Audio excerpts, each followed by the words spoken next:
Bien, los quiero invitar que abran la Biblia en, en Marcos 8:22.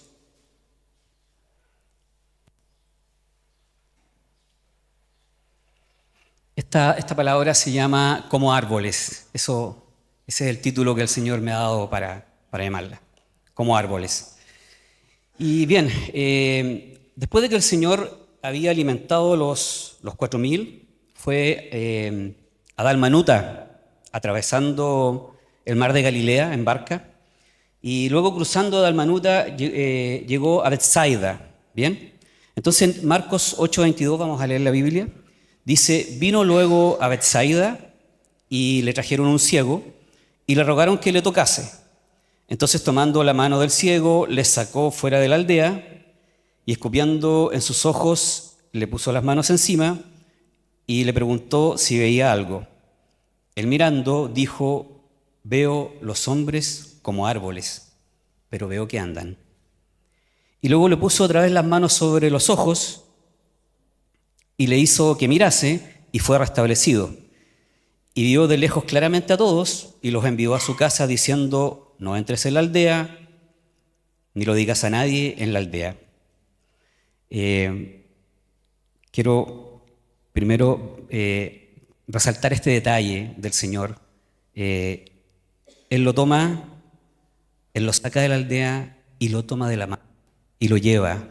Y es así como el Señor lo hace con nosotros cuando encontramos al Señor, ¿verdad? Nos toma de la mano y nos lleva. Él lo tomó de la mano y lo lleva, lo guía, lo acerca, le da confianza, y eso es lo que el Señor nos entrega también, y nosotros tenemos que estar dispuestos también para recibir aquello. Pero no se trata de eso la palabra. Este es un milagro que hace el Señor, que lo hace de alguna manera en 2 etapas. No sé si se dieron cuenta. Una primera etapa donde escupe los ojos, ¿verdad? Abre los ojos, y el ciego dice que ve los hombres como árboles. ¿Ya? Y después viene una segunda etapa donde nuevamente toca los ojos, ¿verdad? Se limpia y puede ver todo claramente. Esta escritura me hace recordar otro milagro que hizo el Señor, donde también hay una sanación en 2 etapas. Y es en Marcos 2, donde sana a este paralítico, ¿no es cierto?, que por haber tanta multitud, sus amigos lo toman, abren el techo del lugar donde estaba Jesús, lo meten ahí por el techo y le ruegan al Señor que lo sane, ¿cierto? Y el Señor también hace una sanación en 2 etapas. Hace una primera etapa donde dice en el versículo 5, Jesús, viendo la fe de quienes lo llevaban, dijo al paralítico: hijo, tus pecados quedan perdonados. Primera etapa, ¿verdad? Luego en el versículo 11, la segunda etapa, y dice: a ti te hablo, levántate, recoge tu camilla y vete a tu casa. Viene la sanación física. Entonces podemos decir que el Señor, de alguna manera, estos 2 milagros lo hace en 2 etapas. Primero una restauración espiritual, ¿verdad? Primero perdona los pecados y luego viene una restauración física. Lo sana físicamente, pero primero la etapa espiritual, ¿verdad? Perdonar los pecados. Este no es el foco de la palabra, ¿ya? Quiero volver al ciego de Betsaida y relacionarla con esta palabra. Y el ciego de Betsaida en esta primera etapa dice que ve a los hombres como árboles. En esta primera etapa que podríamos llamarle de sanación espiritual también, aunque no es lo que resalta el Señor, pero dice que ve a los hombres como árboles y los veo que caminan. Y claro, podríamos nosotros suponer, ¿verdad? Podríamos concluir de que el Señor usa de alguna manera como ejemplo, y como hemos visto en la Biblia y podemos revisar en múltiples pasajes, ¿verdad?, que Él siempre busca los mejores ejemplos para tratar de transmitir su enseñanza. Que claro, el Señor de alguna manera nos compara, o espiritualmente nos dice que nos asemejamos a árboles. Y eso lo podemos comprobar en muchos pasajes en la Biblia, en múltiples pasajes, tanto en el Antiguo Testamento como en el Nuevo Testamento. Vamos a revisar algunos. Por ejemplo, en Jeremías 17, versículo del 7 al 8, la palabra dice: bendito el Señor que confía en Jehová y cuya confianza es Jehová, y aquí viene, porque será como árbol plantado junto a las aguas, que junto a la corriente echará sus raíces. Y no verá cuando viene el calor, sino que su hoja estará verde, y en el año de la sequía no se fatigará, ni dejará de dar fruto. Aquí la palabra, ¿verdad?, nos dice, nos compara espiritualmente como árboles. Nos dice, bendito sea el hombre que confía, que pone su confianza en Jehová. Cuando nosotros ponemos nuestra confianza en Jehová, cuando nosotros hacemos su voluntad, ¿cierto? Cuando hacemos su voluntad, cuando escuchamos su palabra, nos apropiamos de sus mandamientos y hacemos su voluntad y confiamos a pesar de todas las circunstancias y confiamos en Jehová. Y Él nos dice que espiritualmente vamos a ser como un árbol plantado a orilla de las aguas, porque cuando vengan los tiempos difíciles, cuando venga la tormenta, cuando venga la sequía, cuando venga el viento, vamos a estar fortalecidos porque nuestra confianza está en Jehová. ¿De acuerdo? Vamos a citar otros pasajes. En Salmos 1, versículo 3, el Señor dice, bienaventurado el varón que no anduvo en consejo de malos, ni estuvo en camino de pecadores, ni en silla de escarnecedores se ha sentado, sino que en la ley de Jehová está su delicia, y en su ley medita de día y de noche. Y aquí viene nuevamente. Será como árbol plantado junto a corrientes de aguas, que da su fruto en su tiempo, su hoja no cae, y todo lo que hace prosperará. Aquí esta palabra nos dice, ¿verdad?, que el hombre, nuevamente, ¿verdad?, que confía, ¿no es cierto?, en la ley de Jehová, que basa su vida en la ley de Jehová, será extremadamente dichoso. Eso significa bienaventurado, una persona extremadamente dichosa. Será extremadamente dichosa. Y luego en la parte donde espiritualmente nos dice, será como árbol plantado junto al río corrientes de aguas, que da su fruto a su tiempo, su hoja no cae, y todo lo que hace prosperará. El Señor nos dice que cuando nosotros confiamos en su palabra, ¿verdad?, nuestro desarrollo espiritual será como este árbol.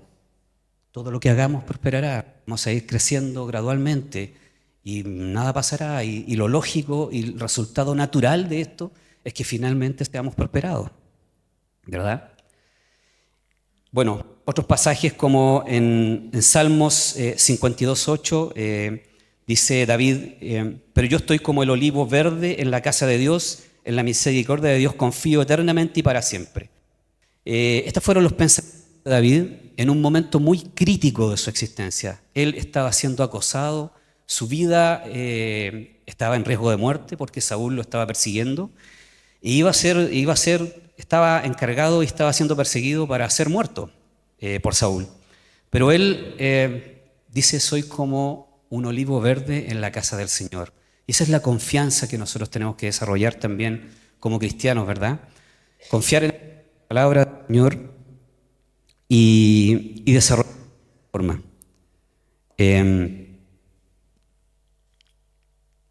Bueno, pero no solo la Biblia nos relaciona espiritualmente, ¿verdad?, o hace una metáfora con buenos árboles o con árboles de buen testimonio. También hay testimonios de malos árboles, como por ejemplo Mateo 3:10 dice Juan Bautista, y ya también el hacha está puesta en la raíz de los árboles, por tanto todo árbol que no da buen fruto es cortado y echado al fuego, ¿verdad? Entonces Juan Bautista nos dice que el árbol que no da fruto, ya el hacha, ya el juicio está preparado, el hacha ya está puesta sobre el árbol, y nuestro Señor, ¿no es cierto?, va a cortar ese árbol y será echado en el fuego. No, está preparado el juicio final, en definitiva, para aquellos árboles, malos árboles que no dan fruto. Otro pasaje también es el de Mateo 7:17, que dice, por sus frutos los conoceréis, así todo buen árbol da buenos frutos, pero el árbol malo da frutos malos. No puede el buen árbol dar malos frutos, ni el árbol malo dar buenos. Todo árbol que no da buen fruto es cortado y echado al fuego. Así que por todos los conoceréis. Bien, pero ¿por qué el Señor utiliza a los árboles en múltiples pasajes para compararnos espiritualmente con ellos, con estos seres vivos, ¿verdad? Que nosotros convivimos y usamos de ellos también. Son parte del mundo, son parte de la naturaleza. Porque el Señor nos compara cómo son los árboles que nosotros espiritualmente podemos ser como los árboles. Entonces, aquí he dividido los árboles en tres partes. Los árboles hay una parte que es visible, ¿verdad? Que es lo que nosotros vemos en el árbol. Hay una parte que no vemos del árbol. Y también hay un entorno alrededor del árbol. Está lo que rodea el árbol. ¿Qué vemos de los árboles nosotros? Vemos el tallo, vemos las ramas, ¿verdad? El tallo, el tronco, como le llaman algunos, el fuste del árbol. Vemos sus ramas, vemos sus hojas, vemos sus frutos, vemos la semilla, ¿cierto? Eso es lo visible del árbol.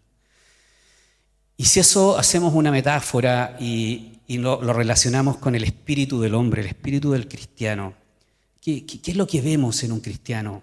¿Qué es lo que se ve en el cristiano visualmente? En un cristiano verdadero, ¿verdad? ¿Qué es lo que vemos? Vemos su apariencia, vemos cómo se comporta, vemos cómo se desenvuelve en distintas situaciones, vemos lo que hace, igual que todas las personas, ¿verdad? Finalmente vemos su fruto, vemos los frutos del cristiano, ¿verdad? Y vemos sus semillas también, vemos cómo es, vemos su desarrollo, vemos cómo crece, cómo extiende sus brazos, cómo extiende sus ramas, cómo sus semillas llegan también a otras personas del mundo y van permitiendo extender el reino del Señor también. Entonces, de esa manera también somos los cristianos, tenemos que ser como estos árboles, ¿verdad? Espiritualmente. Y eso es lo que se ve en nosotros. Hay una parte también dentro de los árboles que no es lo visible, y es aquello que está oculto, y que déjenme decirle que en algunos árboles esa parte oculta es tan grande o más grande que la parte que se puede ver.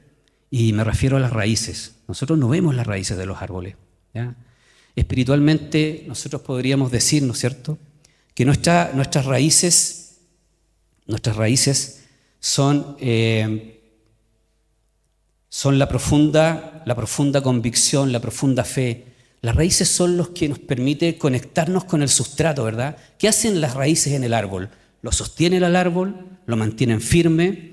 Las raíces conectan al árbol con el sustrato, con la tierra. De allí el árbol obtiene, ¿cierto?, sus nutrientes, obtiene el agua, lo que le permite mantenerse fuerte, desarrollarse, poder llegar a crecer, poder llegar a dar fruto, poder también dar semilla. Entonces, espiritualmente, para nosotros podríamos decir, ¿verdad?, también, que nuestras raíces es nuestra profunda convicción, nuestra profunda fe, lo que nos mantiene profundamente conectados y arraigados con la palabra del Señor, que es el sustrato, ¿cierto? Lo que permite que nosotros tomemos de allí nuestra fe, nuestra convicción, lo que sabemos nosotros que no podemos perder y que tenemos que tomar y alimentarnos continuamente de ese sustrato, de ese alimento que es la palabra del Señor. ¿Cuál es el entorno del árbol? ¿Qué rodea al árbol? Bueno, ya adelantamos algo, es el sustrato, ¿no es cierto? El árbol está sobre algo que es la tierra, y esa tierra, hermanos, para nosotros es la palabra, es la verdad del Señor. Ahí donde está nosotros nos nutrimos, ahí obtenemos nuestro alimento como cristianos. Ese alimento nos permite ir creciendo, nos permite irnos desarrollando y finalmente poder dar fruto, ¿verdad? Pero no solo nos rodea la tierra, sino que además en un árbol de frutos principalmente, que son los que nos interesan, también hay un labrador, ¿cierto? Y el labrador es el Señor. Y Él se preocupa de cuando sea necesario, ¿no es cierto?, tener que cortar, tener que podar, tener que fertilizar, tener que aplicar insecticida, tener que someter a veces a los árboles a un poquito de estrés, porque a veces los árboles, dentro de las labores culturales, algunos árboles que es necesario someterlos a estrés, porque eso permite un mejor desarrollo y que den fruto. Entonces, nosotros como cristianos también tenemos un labrador que nos proporciona todo eso y que está preocupado de todo eso, y que si es necesario estresarnos un poquito, también nos estresa. Y si es necesario darnos fertilizante, nos fertiliza. Y si nos quiere dar agua, nos da agua. Y si nos quiere podar, Bueno, nos tiene que podar, pero el resultado final de eso es mucho fruto y en abundancia. Y finalmente, ¿no es cierto?, para los cristianos hay un elemento más, que sin ese elemento el árbol tampoco puede vivir. Un árbol no puede vivir sin luz, es un elemento fundamental. Sin la luz no se produce fotosíntesis, hay procesos en los árboles esenciales donde obtiene la energía para poder irse desarrollando, y esos procesos vienen de la luz. Y podríamos llamar que la luz, ¿no es cierto?, al cristiano, haciendo una metáfora, es el Espíritu Santo, ¿no es cierto? Esa es nuestra luz. Tenemos la palabra, el sustrato, y tenemos el Espíritu Santo que nos provee la luz necesaria, que nos da discernimiento, que nos va indicando el camino, que nos da conocimiento, que nos guía, que nos va indicando el camino para que nosotros podamos crecer hacia donde crecen los árboles, hacia arriba, ¿verdad?, hacia el cielo, y podamos llegar a un estado de desarrollo donde podamos ser fructíferos, ¿ya? Que ese es el plan que tiene el Señor. Y el árbol, y así como los árboles, si nosotros plantamos un manzano pequeñito, ¿verdad?, el manzano, cuando lo plantamos en el sustrato, no comienza a dar frutos enseguida, ¿verdad? No comienza a dar frutos enseguida. Pasa un año, pasan 2 años, se sigue desarrollando, llega a un punto en que tímidamente comienza a dar una que otra manzana, si fuese un manzano, sigue creciendo, da más manzanas y llega a un punto en que está lleno de manzanas, lleno de fruto. Y espiritualmente también el crecimiento de un cristiano es así. Comenzamos de a poquito en el sustrato, tímidamente avanzando, ¿verdad?, creciendo, hasta que llegamos a un punto en que naturalmente para un cristiano, el resultado final tiene que ser dar fruto. Y a futuro más fruto, y más fruto, y más fruto. Y claro, y cuando este árbol termina de desarrollarse finalmente, ¿verdad?, es un árbol grande, un árbol con mucho fruto, donde las hojas se extienden y sus ramas se extienden por muchos lados, y es la madurez que todos nosotros esperamos llegar como cristianos. Y los árboles grandes dan sombra, y los árboles grandes protegen, y allí se cobijan múltiples especies en los árboles grandes, y sus árboles son extensos, y sus semillas caen lejos. Y eso es lo que queremos llegar nosotros también como cristianos. Si no, ustedes observen estos árboles maduros que tenemos acá, al pastor y la pastora, porque nosotros estamos alrededor de ellos, porque los árboles maduros atraen, porque queremos recibir lo que ellos entregan. Entonces ese es el propósito que tiene el Señor también, como nosotros espiritualmente, y que vayamos siguiendo y desarrollándonos en la vida cristiana. Pero bueno, quisiera ahora pasar a otra etapa de la prédica, y los quiero que vayamos a Juan 15, San Juan 15, y aquí viene un cambio de perspectiva, y este cambio de perspectiva la pone el Señor Jesús, ¿de acuerdo? El Señor Jesús, el cambio de perspectiva nos dice que Él es la vid verdadera. Entonces ya nosotros no somos los árboles, dice que Él es la vid, y nosotros somos ramas, somos pámpanos que brotamos de esa vid, ¿verdad? Es un cambio de perspectiva respecto al árbol, pero déjenme decirle que los principios biológicos son exactamente los mismos. Una rama necesita estar conectado al árbol, una rama necesita la savia para poder surgir, una rama necesita también la luz, porque allí hay hojas que necesitan la luz, y una rama también produce fruto, al igual que un árbol. Entonces, de alguna manera, los principios biológicos son los mismos, pero el Señor nos ofrece un cambio de perspectiva. Y vamos a leer. Dice, Jesús, la vid verdadera. Yo soy la vid verdadera y mi Padre es el labrador. Todo pámpano que en mí no lleva fruto lo quitará, y todo aquel que lleva fruto lo limpiará para que lleve más fruto. Y vosotros estáis limpios por la palabra que os he hablado. Permaneced en mí, yo en vosotros, como el pámpano no puede llevar fruto por sí mismo, si no permanece en la vid, así tampoco vosotros, si no permanecéis en mí, Yo soy la vid, vosotros los pámpanos, el que permanece en mí y yo en él, éste llevará mucho fruto, porque separados de mí nada podéis hacer. El que en mí no permanece será echado fuera como pámpano y se secará, y los recogen y los echan al fuego y arden. Si permaneciereis en mí y mis palabras permanecen en vosotros, pedid todo lo que queréis y os será hecho. En esto es glorificado mi Padre, en que llevéis mucho fruto y seáis así mis discípulos. Como el Padre me ha amado, así también yo os he amado, permaneced en mi amor. Si guardareis mis mandamientos, permaneceréis en mi amor, así como yo he guardado los mandamientos de mi Padre y permanezco en su amor. Claro, el Señor aquí de alguna manera nos cambia la perspectiva. Él dice que Él es la vid verdadera.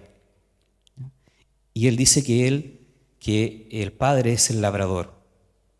Y todo el pámpano que en mí no lleva fruto, lo quitará. Hermanos, en el Antiguo Testamento la vid se utilizaba mucho se utilizaba mucho para simbolizar a la nación de Israel en el Antiguo Testamento. Y podemos citar algunos pasajes que dan cuenta de aquello. Por ejemplo, en el Salmo 80, versículos de 8 al 9, dice la palabra: hiciste venir a una vid de Egipto, echaste a las naciones y la plantaste, limpiaste sitio delante de ella, e hiciste arraigar sus raíces y llenó la tierra. En Isaías 5, el Señor dice, refiriéndose a la vid: la había cercado y despedregado y plantado en vides escogidas, había edificado en medio de ella una torre y hecho también en ella un lugar, y esperaba que diese uvas, y dio uvas silvestres. En el versículo 7 dice: ciertamente la viña de Jehová de los ejércitos en la casa de Israel, y los hombres de Judá planta deliciosa suya. El Señor de alguna manera simboliza a la nación de Israel a través de la vid, y sin embargo Israel no produjo los frutos que esperaba el Padre, ¿verdad?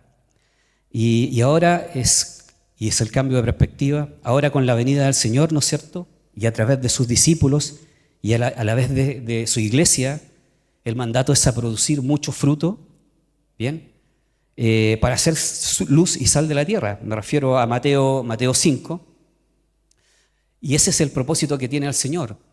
Como Israel, ¿no es cierto?, no cumplió sus propósitos, Él envió a su Hijo para que creara un pueblo nuevo, que es la iglesia, que son los cristianos, para que demos mucho fruto. Ahora Él es la vid, dice: Él es la vid, el Padre es el labrador, y nosotros estamos injertos o estamos puestos como pámpanos para que demos mucho fruto, ¿ya? Ese es el cambio de perspectiva. Y el Señor dice: yo soy la vid verdadera. Claro, ¿quién podría representar el carácter del Señor sino el Señor Jesús? Es el único que refleja a la perfección el carácter de Dios. En el versículo 4, la palabra dice: permanece en mí y yo en vosotros. Como el pámpano no puede llevar fruto por sí mismo si no permanece en la vid, así tampoco vosotros, si no permanecéis en mí. Yo soy la vid, vosotros los pámpanos, el que permanece en mí y yo en él. Este llevará mucho fruto, porque separados de mí nada podéis hacer.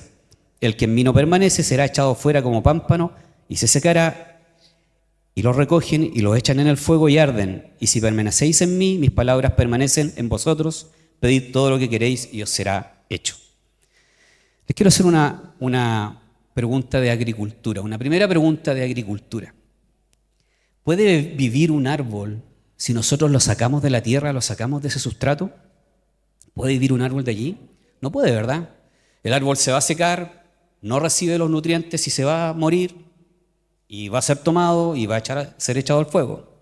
Bueno, tampoco un pámpano, ¿cierto? Un pámpano tampoco puede ser desprendido de la vid y tampoco puede dar fruto por sí solo.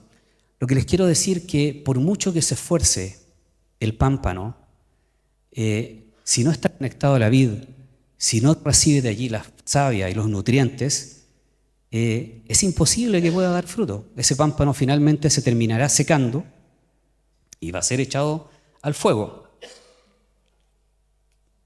Entonces las ramas no pueden producir solas. ¿Y cuál es mi responsabilidad entonces? Si Jesús es la vid, si nosotros somos los pámpanos, ¿cuál es nuestra responsabilidad como cristiano para producir ese fruto? ¿Ya? La palabra fruto en esta palabra, en estos versículos que hemos leído de Juan 15, aparece 6 veces, pero en ninguna vez aparece como una oración imperativa, ¿ya? Aquellas que dan una orden de que debes producir fruto. Por ejemplo, no pisar el césped, es una oración imperativa. En ninguna parte de la palabra, de esta palabra, aparece de manera imperativa o como una orden, ¿ya? Entonces, sin embargo, el mandamiento que aquí hay y que dice el Señor, y que lo repite muchas veces, creo que 8 veces, es permanece en mí, ¿ya? Ese es el mandamiento finalmente. El foco de la vida cristiana, al parecer, hermanos, con esta palabra es permanecer en el Señor Jesús. Si nosotros permanecemos en el Señor Jesús, al igual que permanece una planta en el sustrato, vamos a recibir nutrientes, vamos a recibir su palabra, ¿cierto? Vamos a recibir corrientes de agua viva y finalmente de manera natural nosotros vamos a terminar produciendo fruto. Entonces nuestra obligación o nuestra responsabilidad como cristianos es permanecer en el Señor. Eso es lo que nos dice nuestra palabra, es permanecer en el Señor. Y de manera natural vamos a dar fruto. El Señor dice, separados de mí, nada podéis hacer. Nada podemos hacer. Y eso tenemos que repetirlos y tener conciencia de eso cada día y cada cosa que hagamos. Nosotros como cristianos, en la iglesia y en nuestra vida cristiana, en nuestro quehacer diario, podemos hacer muchas cosas. Muchas cosas en la iglesia también, en comunión. Podemos hacer muchas cosas. Sin embargo, si no estamos conectados con el Señor, de nada sirve todo lo que hagamos. Esto me recuerda a una metáfora que hizo un pastor en uno de los estudios que vi para prepararme para esta palabra y que me gustó mucho a propósito de que estamos en Navidad. Este pastor decía que cuando nosotros estamos participando muchas veces de la iglesia en muchas cosas y participando como cristianos, pero no estamos conectados como el Señor, es como el árbol de Pascua. Somos un árbol que estamos llenos de fruto, de múltiples colores, unos más grandes, muy vistosos, brillantes, hermosos, pero esos frutos no pertenecen al árbol. Entonces, la palabra aquí nos indica que si queremos ser cristianos fructíferos, y queremos dar fruto, del fruto verdadero, ¿verdad? El fruto que le interesa al Señor, debemos estar conectados con Él. Este pasaje también me recuerda cuando el Señor Jesús visita a Marta y a María, ¿no es cierto? Lucas 10, versículo 38. María, una parte, ¿verdad? Ella estaba sentada a los pies del Señor, teniendo comunión con el Señor y escuchando su palabra, escuchando la enseñanza del Señor. Marta no estaba fuera del grupo, ¿verdad? Estaba en el grupo, estaba en ese entorno, estaba también con los demás, ¿verdad? Estaba haciendo cosas también para los demás. No estaba fuera, pero no estaba en comunión con el Señor. Ella estaba preocupada de otra cosa, ¿verdad? Entonces, de eso se trata, en definitiva, estar conectados con el Señor. De eso se trata no estar separados. De eso se trata permanecer en el Señor. Que nosotros estemos conscientes y todo lo que hagamos, lo hagamos conectado en Él. Nosotros como cristianos debemos tener la absoluta convicción y la absoluta creencia de que sin el Señor Jesús nosotros nada podemos hacer, ¿cierto? Es el Señor Jesús viviendo en nosotros, menos nosotros, menos yo y más el Señor Jesús. Y de esa manera nosotros vamos a poder dar mucho fruto. Finalmente, ¿no es cierto? El Señor acá nos dice que en la última parte de este versículo nos dice que en la última parte finalmente se manifiesta, ¿no es cierto?, el Señor. El poder del Señor se manifiesta en aquellos que permanecen en Él. Eso Él nos dice al final de este pasaje, ¿verdad? Entonces, si nosotros queremos tener el poder que tantas veces hemos escuchado, ¿verdad?, que tantas veces también hemos podido ver y testificar, nosotros debemos permanecer en el Señor. Es la única manera también que lleguemos a tener esa promesa y esa bendición también. En el versículo 8, esta misma palabra dice: en esto es glorificado mi Padre, en que llevéis mucho fruto y seáis mis discípulos. Esto significa, hermano, o sea, lo que queda claro al leer esta palabra es que finalmente la marca distintiva de un cristiano, ¿verdad?, es que lleve fruto y lleve mucho fruto. Dice: en esto es glorificado mi Padre, en que llevéis mucho fruto. O sea, no podemos ser cristianos y no llevar fruto. Es imposible, ¿verdad? Entonces, esa es la marca distintiva. De esta manera somos reconocidos como árboles espiritualmente en que llevemos mucho fruto. Y eso evidentemente es un estilo de vida, es que nuestro Señor Jesús viva en nosotros. Finalmente, ¿cuál es el fruto, verdad? Y eso podría ser otra pregunta de agricultura. Si un manzano da manzanas, ¿cierto? Si un durazno da durazno, si Jesús es la vid y nosotros somos los pámpanos, ¿cuál es el fruto? ¿Cuál es el fruto? Claro, la fruta es la uva, ¿no es cierto? Pero espiritualmente, ¿cuál es el fruto? Recuerden que somos como árboles espiritualmente. Si un manzano da manzanas, si un durazno da durazno, ¿cierto? Si Jesús es la vid y nosotros somos los pámpanos, si Jesús es la vid, ¿cuál es el fruto finalmente? Los frutos son Jesús.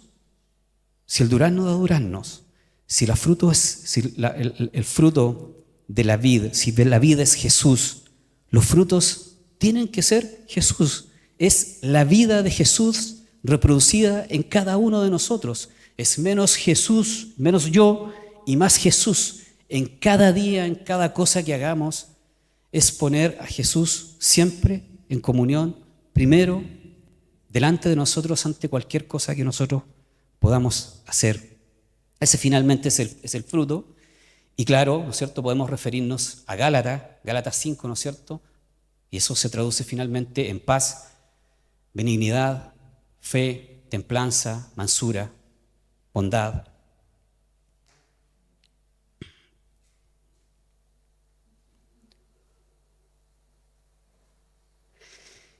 Y bueno, no siempre, viendo la palabra, no siempre se produce la misma cantidad de fruto. Nosotros debemos llevar fruto y debemos llevar fruto en abundancia, pero no siempre. Y revisando la parábola del sembrador, ¿verdad? Ahí en Mateo 13 dice que cuando la semilla cae en buen lugar, ¿no es cierto?, el fruto se da a 100, a 60 y al 30 por 1, ¿cierto? Hay distintos niveles de producción de fruto. Y claro, como en 2 de Corintios, este crecimiento, al igual que un árbol, es gradual, es de gloria en gloria, ¿cierto? Como 2 de Corintios capítulo 3, de gloria en gloria, avanzando y creciendo y dando fruto hasta convertirnos y transformarnos en un árbol maduro y que lleva mucho fruto. Bueno, para finalizar ya, nosotros espiritualmente, el Señor usa la metáfora y nos compara como árboles, ¿ya? Y Y nos dice el Señor que nosotros debemos estar conectados a Él, conectados a su palabra, vivir su palabra, porque si no lo hacemos y permanecer en Él, si no, nada podemos hacer. Si permanecemos en Él, vamos a desarrollarnos como cristianos, vamos a ir creciendo espiritualmente hasta llegar a un punto de madurez en que vamos a dar mucho fruto. Yo estaba buscando sinónimos de lo que es la palabra permanecer, y bueno, hay muchos. Decir que permanecer es estar, es persistir, es mantenerse, es quedarse, es continuar, es durar, pero hay unas que me gustaron mucho. Dice que permanecer es residir, ¿cierto? Es habitar, es vivir. Nosotros tenemos que vivir la palabra del Señor sin separarnos del Señor. Y sin separarnos del Señor significa tomar su palabra y hacerla propia y escuchar lo que Él nos dice, mantener constante comunión con Él, orar. Cada plan y cada cosa que nosotros hacemos, entregársela al Señor. No hay planes pequeños ni planes grandes. No hay distinción. A veces nosotros solamente le pedimos al Señor cuando son grandes cosas, cuando tenemos un gran problema. Pero no hay pequeños ni grandes planes para el Señor. El Señor quiere que todo lo que nosotros hagamos día a día, a Él se lo contemos y tengamos comunión con Él. Y lo pongamos en las manos de Él. Y tomemos su palabra y lo hagamos propio y tomamos su enseñanza. Y su enseñanza vida. Bueno, finalmente, y también lo contrario, ¿no? Lo contrario, no permanecer es ausentarse, irse, es pasar, que pase. Y esta palabra me llegó mucho, dice que no permanecer es rendirse también, ¿ya? Y es lo que nosotros, por cierto, debemos evitar y luchar para no rendirnos. Pero confiando en el Señor y en su palabra y en nuestras raíces, ¿verdad?, profundas, arraigadas en la palabra del Señor, estamos firmes. Y puede venir el viento, y puede venir la lluvia, y puede venir la sequía, y siempre vamos a estar dando fruto. Finalmente decirle que, bueno, este es un culto, ¿cierto?, que fue organizado por jóvenes. El día de hoy, todo lo hicieron los jóvenes. Y bueno, yo creo que aquí habemos muchos jóvenes, yo me incluyo también, habemos muchos jóvenes. Pero estamos hablando del espíritu, ¿verdad? No me refiero a la edad del cuerpo, me estoy refiriendo a la edad espiritual. Aquí habemos muchos jóvenes. Entonces, la palabra final que quiero dejar es de mucha esperanza y de mucha tranquilidad. Porque así como el árbol, ¿no es cierto?, es plantado, así como el pámpano sale su brote verde y comienza a crecer, espiritualmente también nosotros partimos en un lugar donde somos puestos en un sustrato o en la vid y empieza nuestro desarrollo paulatinamente. Y llegar a un minuto, ¿cierto?, en que todos estos cristianos, y muchos aquí pueden haber cristianos muy jóvenes en el espíritu, van a comenzar a madurar y tímidamente, con un primer fruto, luego un segundo fruto y finalmente a dar mucho fruto. ¿Y nuestra responsabilidad cuál es? ¿Cuál es tu responsabilidad? ¿Cuál es la mía? Permanecer en el Señor. Porque sin Él nada podemos hacer. Bueno, los invito a ponerse de pie. Vamos a hacer una oración. Padre amado, bendito seas, Señor. Te doy gracias por esta palabra del día de hoy, Señor. Permite que esta palabra, Señor, sea reflexionada por mis hermanos, que llegue a sus corazones, Señor. Permite que ellos puedan permanecer en ti, Señor Jesús. Tú eres la vid, Señor, nosotros somos los pámpanos. Nosotros declaramos hoy día que dependemos de ti, Señor. Nada podemos hacer sin ti. Y queremos poner todos nuestros planes y nuestras vidas en tus manos, Señor. Nosotros queremos permanecer en ti, Señor. Queremos permanecer arraigados, Señor, profundamente a tu palabra, Señor, y a tu enseñanza. Queremos que tú seas replicado en cada uno de nosotros, Señor, conforme a tu palabra y conforme a tus propósitos, Señor. Te pedimos esto, Padre, y es la bendición también para mis hermanos, en el nombre de Jesús. Amén.